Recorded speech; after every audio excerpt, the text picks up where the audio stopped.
7 de la mañana con 36 minutos, 7 con 36 minutos. Estamos ya con nuestro primer invitado, el doctor Mauro Andino, nos acompaña vía telemática. Doctor, ¿cómo está? Buenos días, qué gusto saludarle, bienvenido. Estamos con usted, Alexis Moncayo, quien le habla, Licenia Espinel. Yo quisiera comenzar con su comentario respecto a esta presunta red de corrupción que salpica al gobierno nacional. Varias autoridades, como es de conocimiento público, han salido ya a dar algunas declaraciones al respecto, señalando que se va a abrir a todas las instituciones para que entreguen información, para que se proceda con la investigación del caso. Se ha pedido también que investigue al secretario anticorrupción. La asamblea también se ha pronunciado. La fiscal ayer no ha querido pronunciarse sobre el tema, sin embargo ha dicho que, como le caracteriza la fiscalía, va a hacer una investigación sobre este caso de forma transparente, dice. Sin embargo, no conocemos mayores detalles de en qué momento de la investigación se encuentra el tema en la Fiscalía. ¿Qué opinión le merece esta respuesta que han dado las autoridades a este escándalo que les salpica y que topa las entrañas del gobierno? Porque está involucrado aquí aparentemente el cuñado del presidente de la República y altos funcionarios ex empleados del Banco de Guayaquil incluso. Licenia, muy buenos días, un saludo cordial para usted y por supuesto para toda la audiencia. Creo que a este paso, si es que se llega a aprobar la extradición en la consulta popular, los primeros en ser extraditados por lavados de activos van a ser los miembros cercanos del círculo íntimo y hasta familiar, probablemente el presidente Guillermo Lasso. Realmente esto es escandaloso, este es un acto presuntamente una estructura criminal donde se habría instaurado para manejar principalmente los recursos de las empresas públicas que se se aproxima a un monto de 13,000 millones de dólares anuales, principalmente en el sector eléctrico, para adjudicar contratos a través de empresas o compañías de papel que sorpresivamente, entre comillas, se constituyeron de la noche a la mañana en el mes de junio del año 2021, es decir, estamos hablando aproximadamente un mes después que Guillermo Lasso asume el poder como jefe de Estado en nuestro país. Sorpresivamente, decía, se constituyen varias compañías de papel, 7 para ser específico, y estas compañías de papel constituidas de un día para el otro, automáticamente empiezan a hacerse acreedoras de jugosos contratos, a ser proveedoras del Estado y adjudicarse contratos justamente con las empresas eléctricas.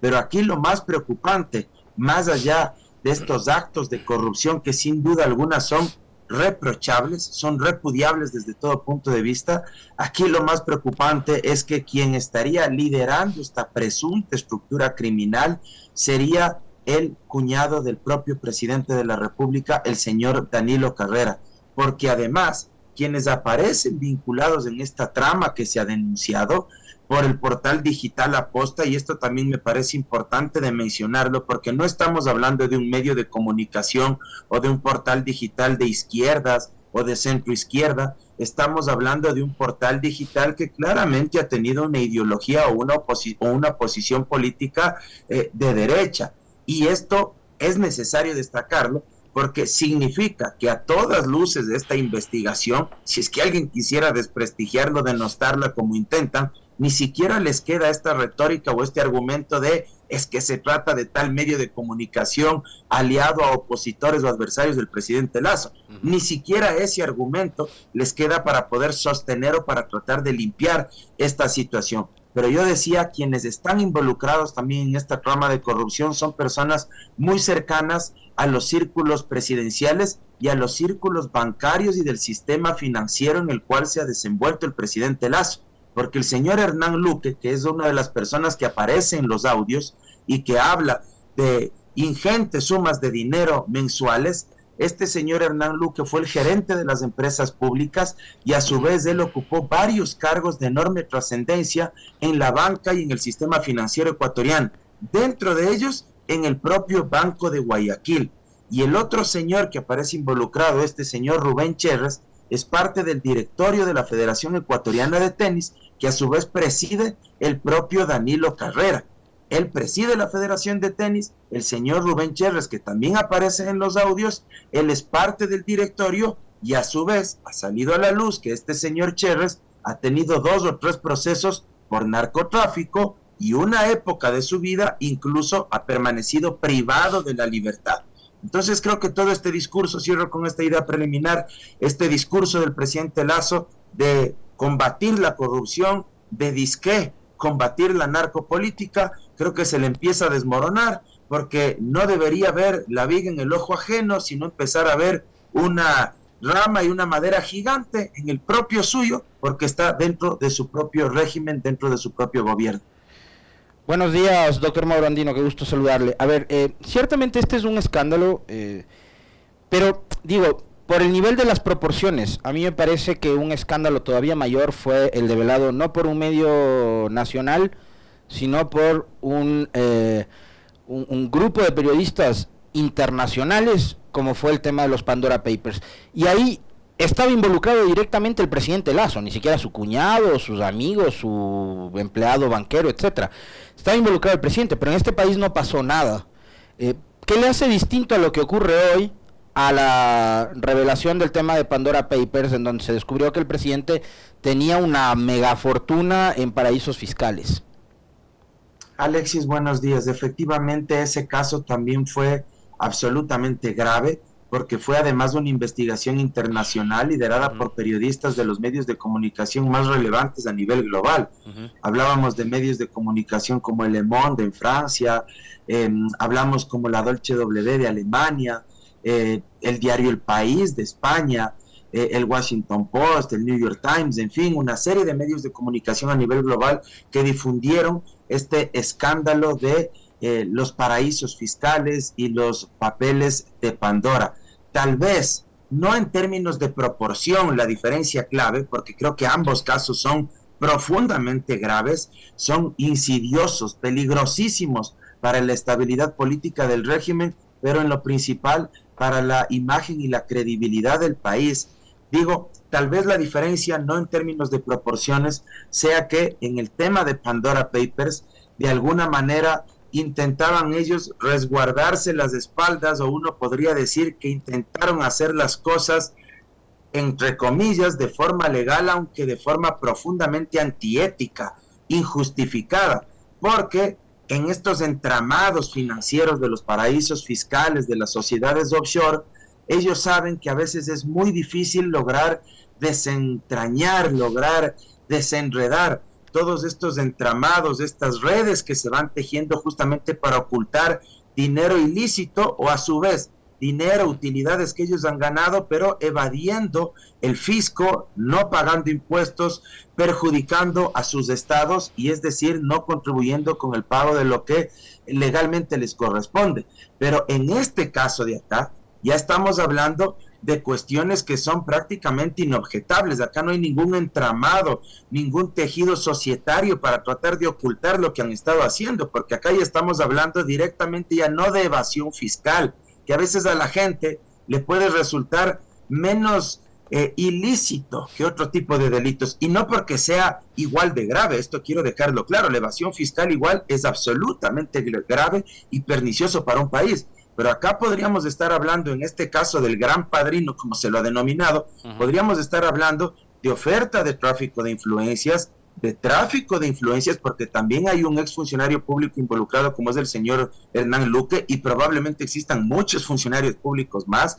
Podríamos hablar de cohecho, de concusión, de enriquecimiento privado ilícito no justificado, es decir, de delincuencia organizada, de asociación ilícita, de una serie de tipos y conductas penales que Fiscalía ojalá investigue. Porque ¿Qué le pareció, a propósito del tema Fiscalía, doctor Andino, qué le pareció que la fiscal se haya reunido con funcionarios del gobierno, a quienes, por cierto, debería estar investigando? Mire, Alexis, eso es lo que quería mencionar. A mí sí me indigna como ciudadano que Fiscalía actúe con profunda selectividad.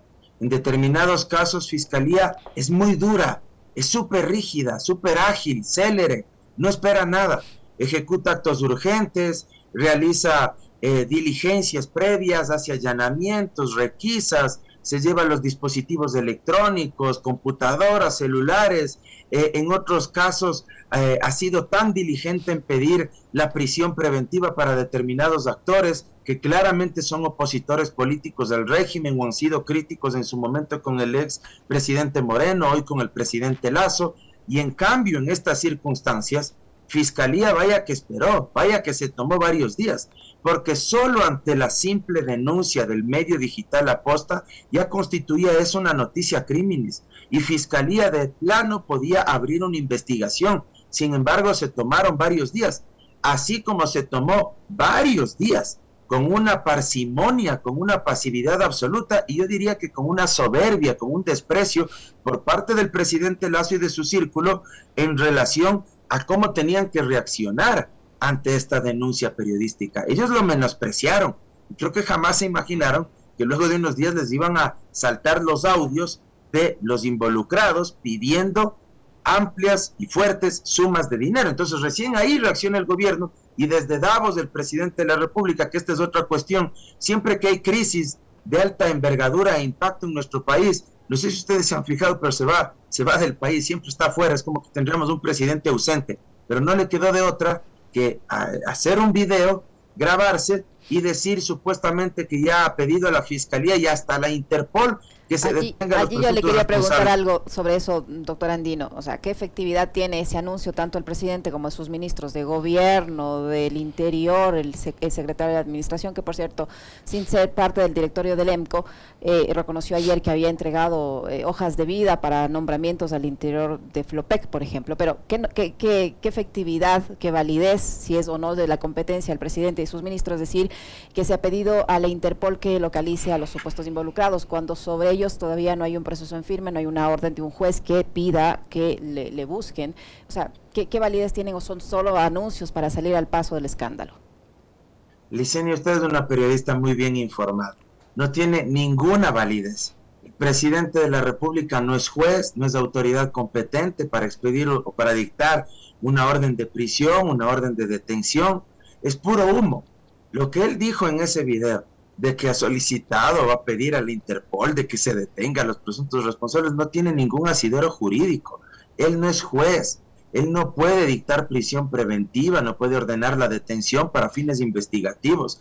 Recién estamos en una etapa preprocesal, apenas lo que se ha abierto es una investigación previa, y las diligencias que lleve a cabo Fiscalía, ratifico que ojalá sean lo más breves, lo más rápidas, para evitar lo que ya está pasando, que se están yendo del país los presuntos responsables de estas infracciones penales y quienes estarían involucrados en esta estructura criminal que operaría dentro de las empresas públicas. Para evitar que ya se vayan del país, lo que tiene que hacerse es actuarse con diligencia, y en su momento, cuando ya tenga indicios, elementos, Fiscalía, que yo creo que ya los tiene, debería formular cargos, dictar una instrucción fiscal, y ahí sí pedir medidas cautelares en contra de estas personas que ya estén vinculadas, imputadas dentro del proceso penal, y entre otras cosas, aunque no pidan prisión preventiva, si es que quieren ser más laxos con ellos, al menos que pidan pues la prohibición de salida del país, la colocación del dispositivo electrónico, la presentación periódica ante el juez competente,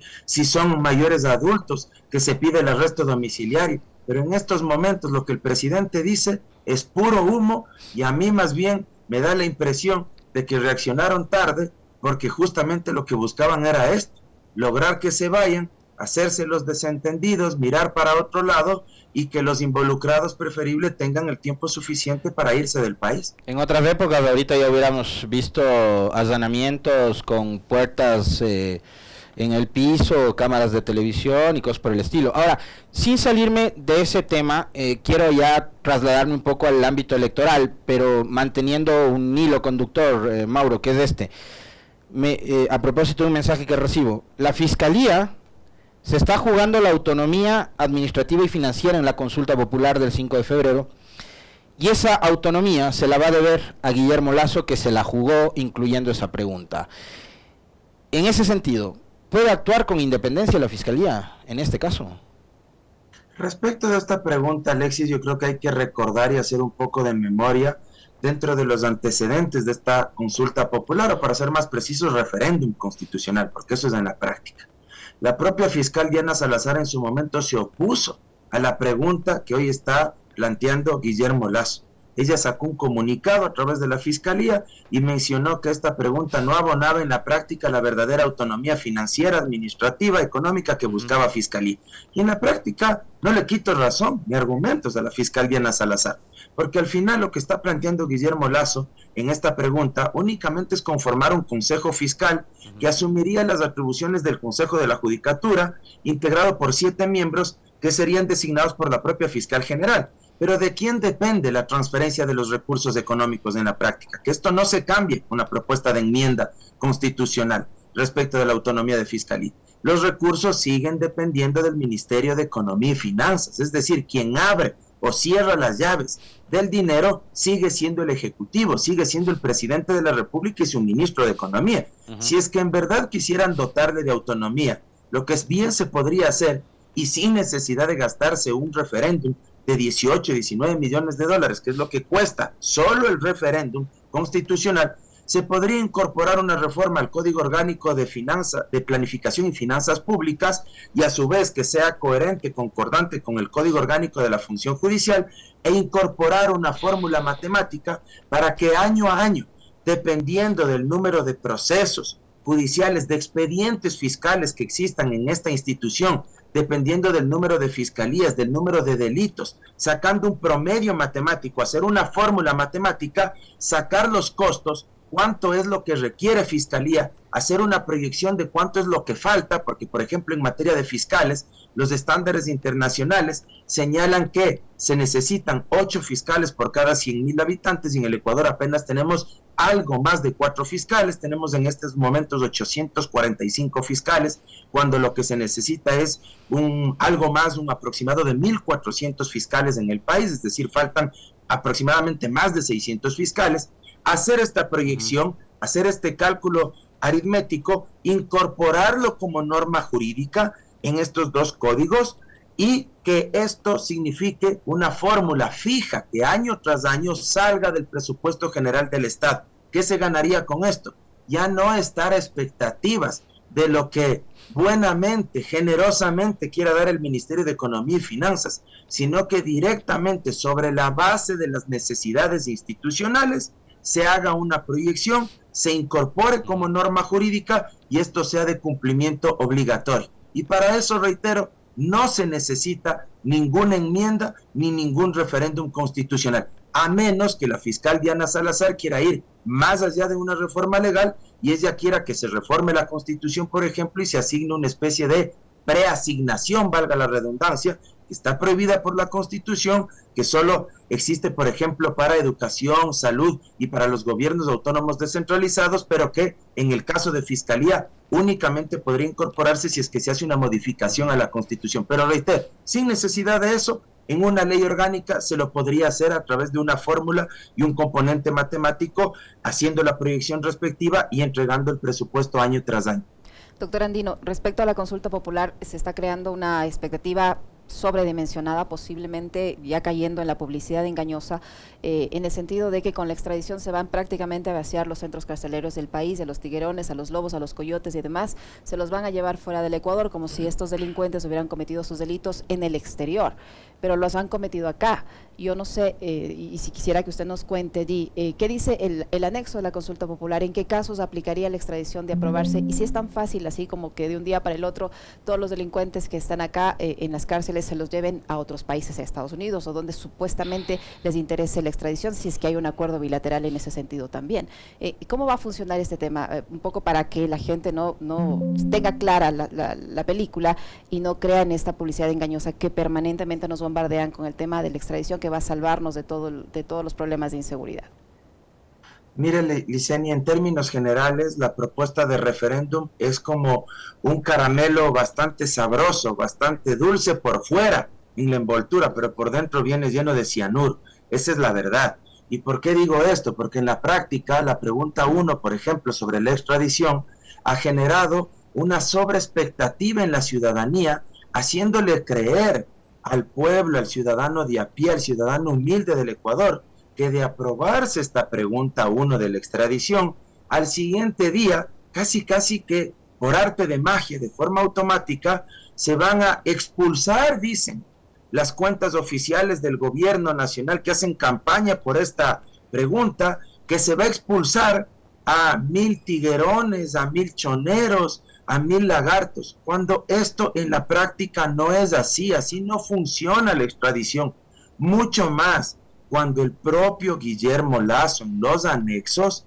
señala cuáles son los tipos penales por los cuales puede iniciarse un proceso o un juicio de extradición, porque tampoco es que comete alguno de estos 4 tipos penales que ya le voy a señalar y automáticamente se extradita a alguien. Hay que iniciar un proceso, un juicio de extradición.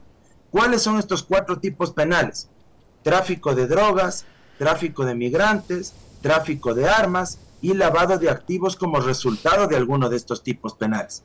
Primero tiene que haber cometido alguno de estos 4 tipos penales. Aquí no opera la extradición por asesinatos, por sicariatos, por femicidio, por robo a mano armada, por robo común, por hurto o delitos de bagatel. No es que vamos a depurar la sociedad como algunos están pensando y nos vamos a librar de los delincuentes y los vamos a enviar para que sean juzgados por el sistema norteamericano, por ejemplo. Tienen que haber cometido alguno de estos 4 delitos, pero no tienen que haberlos cometido en nuestro país, porque si solo los cometieron en nuestro país, tampoco van a ser requeridos por ningún país. Tienen que haber perpetrado esas infracciones penales en el territorio que nos está requiriendo, que está pidiendo la extradición. Cualquiera de estos 4 delitos tendría que haberse cometido, por ejemplo, en Estados Unidos. Si fue perpetrado ahí, Estados Unidos hace el requerimiento, se inicia un proceso de extradición y por supuesto también será necesario de forma previa haber adecuado, porque esto también dice los anexos, la ley de extradición que se aprobó en el año 2000 en nuestro país. Habrá que hacer algunas reformas, algunos ajustes a nivel legislativo, pero ¿qué dicen los anexos? Y esto también es peligroso y la gente tiene que saber que mientras no apruebe la Asamblea estas reformas a la ley de extradición, Cancillería, el Ministerio de Relaciones Exteriores, expedirá una serie de acuerdos y de resoluciones administrativas que reemplacen la falta de normativa legal, la falta de la reforma. Entonces ahí a uno también le preocupa, porque quién quita que Cancillería, vía resolución o acuerdos administrativos, quiera moldear estas figuras legales y después adecuarlas a otros tipos penales, como ya dice la gente del gobierno, que no solo aplicará estos 4 tipos penales, sino que como la convención o el acuerdo de Palermo permite que esto se ensanche a otros tipos penales. Vean, no les sorprenda que luego quieran incorporar otros tipos penales para empezar a perseguir a determinados actores políticos y luego digan, ahí está, en bandeja de plata, pida nomás de Estados Unidos la extradición de tal o cual actor político. Entonces eso también es peligrosísimo, porque se abre la puerta a la arbitrariedad, porque no hay ninguna sanción, pues, si es que la Asamblea no aprueba esas reformas a la ley de extradición en el plazo que está estipulado en el anexo. Pero algo más, si es que en verdad se quiere viabilizar la extradición, no puede operar de la noche a la mañana, porque aunque tengamos un acuerdo de extradición o un tratado bilateral firmado con Estados Unidos a finales del siglo XIX, hay que adecuarlo a la normativa actual, pues, porque el mundo no es el mismo de finales de 1800, pues estamos en el año 2023, entonces se necesita adecuar esto a la normativa internacional de derechos humanos, a tratados y convenios internacionales en esta materia, y por supuesto tiene que garantizarse otras cuestiones que el propio Lasso ha puesto en los anexos. Garantizar el debido proceso del extraditable, garantizar que no se le va a imponer tratos y penas crueles, tratos inhumanos, penas degradantes, que no se le va a condenar a pena de muerte, que no va a ser extraditado por opiniones, por razones religiosas, étnicas, por cuestiones políticas, y que por supuesto va a ser sometido a un juicio justo. Doctor Andino, para cerrar, pues se nos termina el tiempo, la clase política en este país y en esta ciudad le han llevado a Quito a vivir crisis nunca antes vistas en el Consejo Metropolitano y que ahora se han trasladado también ya definitivamente al campo electoral. Entonces hoy tenemos en la papeleta, o vamos a tener en la papeleta, al doctor Jorge Yunda, exalcalde de Quito, como uno de los postulantes de la alcaldía, pero él tiene una sentencia que, si bien no está ejecutoriada, podría ejecutoriarse en el transcurso de los próximos días, semanas o meses, y resulta que el señor, si es que en el caso hipotético de que resulte ganador de la contienda electoral el 5 de febrero, no va a poder ser alcalde de Quito y nuevamente tendremos a un Guarderas sentado sin haber sido elegido como tal, como el administrador y el gobernante de esta ciudad.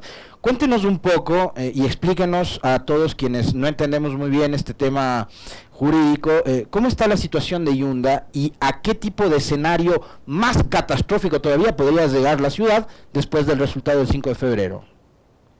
Mire, Alexis, mi posición al respecto sobre este tema se sustenta en estricto derecho. Yo no tengo nada en contra del doctor Jorge Yunda, candidato actualmente a la alcaldía, pero en estricto derecho, jurídicamente, y así lo he expresado en varios medios de comunicación, lo he mencionado también en mi cuenta de Twitter. Sobre él pesa una sentencia condenatoria dictada por el Tribunal Contencioso Electoral que le suspendió los derechos políticos. Es decir, al estar suspendidos los derechos políticos, usted no puede ejercer un cargo público, no puede ser candidato o no puede ingresar a la función pública. Pero, ¿por qué esto todavía no se ha materializado? Porque una vez que se dictó esta sentencia por el Tribunal Contencioso Electoral, los abogados del doctor Yunda presentaron un recurso de aclaración y ampliación, un recurso horizontal que no va a cambiar el fondo del asunto. Este recurso no va a modificar el fondo del fallo. Este recurso se presenta cuando usted tiene o considera que el fallo adolece de alguna ambigüedad o que los jueces no se han pronunciado sobre algún punto controvertido, materia de la litis, o cuando algo es oscuro dentro de esta sentencia, pero no cambia el fondo. El juez ponente del Tribunal Contencioso Electoral tenía un plazo de 2 días, me parece, si mi memoria no me falla, que señala el reglamento de trámites del Tribunal Contencioso Electoral para pronunciarse sobre esto y poner en conocimiento de los demás miembros del tribunal. ¿Por qué no lo hizo? Porque sobre la marcha se enteran o evidencian que presuntamente el propio abogado de Santiago Guarderas, que era el denunciante por el cometimiento de una presunta infracción electoral en contra de Jorge Yunda, el propio abogado de Guarderas presuntamente habría elaborado la sentencia con la que le suspenden los derechos políticos a Jorge Yunda. Y hay algunas evidencias que nos hacen colegir y presumir esto también hay que decirlo. Como se entera de esto el juez ponente, él dice, no voy a resolver el recurso de aclaración y ampliación, y voy a presentar la denuncia en la fiscalía. Presenta la denuncia en la fiscalía y él dice, mientras no exista una decisión judicial al respecto, donde se identifique claramente si existió o no irregularidades en la redacción de esta sentencia, yo no voy a resolver el recurso de aclaración y ampliación, lo cual a mí me parece profundamente irresponsable. ¿Por qué? Porque nos guste o no, hay una sentencia de por medio, porque no se puede esperar pues, hasta que exista una decisión judicial en el ámbito penal, por ejemplo, si es que existiera fraude procesal, porque para eso pueden pasar años, y porque además en cualquier momento, se puede ejecutoriar esta sentencia en el Tribunal Contencioso Electoral, y ahí ¿qué ocurriría? Y podríamos estar abocados en los siguientes escenarios. 1. Asumamos por un momento que durante esta semana se ejecutaría el fallo del Tribunal Contencioso Electoral. Se reúnen los miembros del Pleno del Tribunal y dicen, bueno, no vamos a esperar que el juez ponente elabore su borrador de aclaración y ampliación resolviendo esto, sino que esto se ejecutaría porque ya ha pasado meses desde que teníamos que hacer.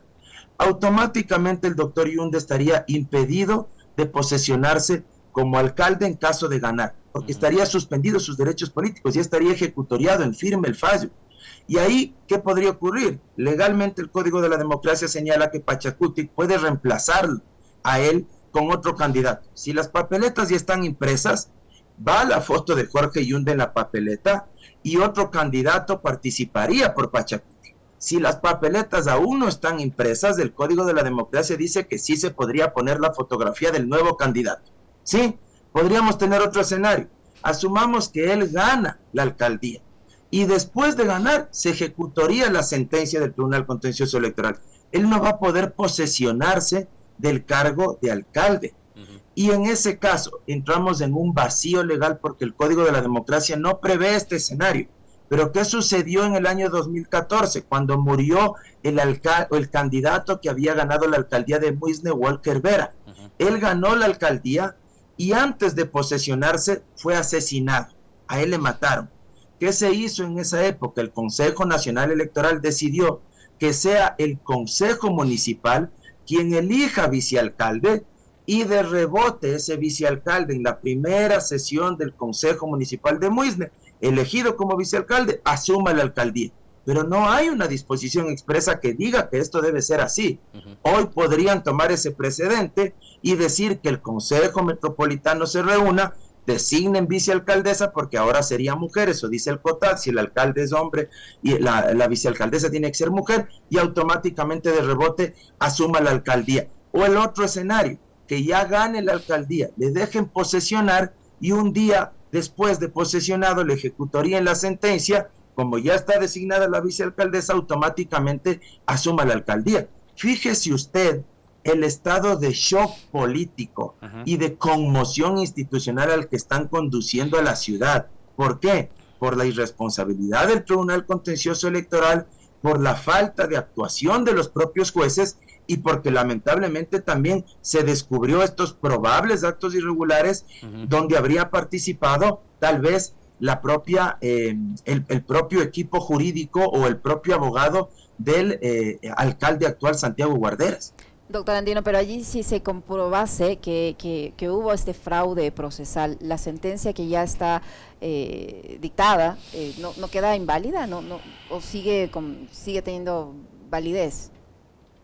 Esto tomará aproximadamente 2 o más años en Fiscalía y en la Administración de Justicia. Ahí habría que analizar si es que efectivamente se demuestra que hubo, por ejemplo, fraude procesal, que hubo irregularidades. Lo que quedaría en claro es que los derechos políticos de Jorge Yunda no debieron ser suspendidos, que fue una sentencia irregular, ilícita, pero no se podrían retrotraer los efectos. Es decir, no se podría decir en ese momento por parte de la justicia ordinaria, vuélvase a hacer las elecciones y permítase que sea candidato Jorge Yunda. No, el camino que a él le quedaría para resarcir sus derechos vulnerados, ¿sí?, sería acudir ante la justicia internacional, por ejemplo, ante la Corte Interamericana de Derechos Humanos y pedir una indemnización al Estado ecuatoriano por mala administración de justicia, por error judicial, por haberse violado el derecho a la tutela judicial efectiva, por haberse vulnerado las garantías del debido proceso, entre otros derechos constitucionales más. Pero retrotraer los efectos no se podría. Aquí lo grave del asunto es que se argumente que como se ha presentado la denuncia en fiscalía, entonces no puedo resolver el recurso de aclaración y ampliación. Vea, mientras no exista una decisión judicial en materia jurisdiccional, en el ámbito penal, esa sentencia del Tribunal Contencioso Electoral, nos guste o no, es sentencia, al fin y al cabo, porque sigue siendo válida, más allá de que todos presumimos también ciertamente de que es una sentencia trucha, por decirlo suave, pero mientras no existe una decisión judicial, sigue siendo sentencia. Y a mí me parece que muchos operadores políticos, gente incluso, me atrevería a lanzar esta hipótesis, cercana al gobierno, juegan con esto como una espada de Damocles encima de la cabeza de Jorge Yunda. No te ejecutaría el fallo hasta ver qué mismo paso, y dependiendo de eso, entonces moldeo o juego con el escenario político. Si es que usted gana, entonces ahí sí le ejecutaría, y ahí sí empiezo a jugar con las mayorías dentro del Consejo Metropolitano para ver si tengo una vicealcaldesa cercana y me tomo por asalto la alcaldía de Quito. Cuando lo más adecuado, como no está regulado este escenario, cierro con esta posibilidad, lo más adecuado no debería ser, desde mi punto de vista, que el Consejo Metropolitano designe vicealcaldesa para que le reemplace a él si es que se ejecutaría la sentencia antes de que se posesione. Lo más adecuado, ¿qué sería? Haciendo una analogía futbolística.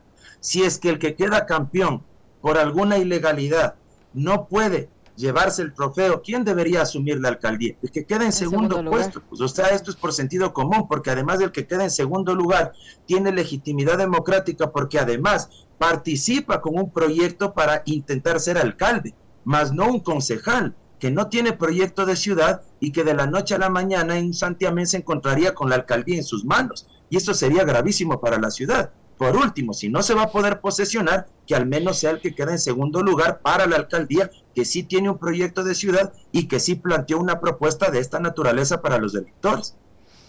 Qué lío. Muchísimas gracias, doctor Andino. Siempre un gusto conversar con usted, muy amable. Gracias, doctor Andino. Muchas gracias a ustedes. Hasta la próxima.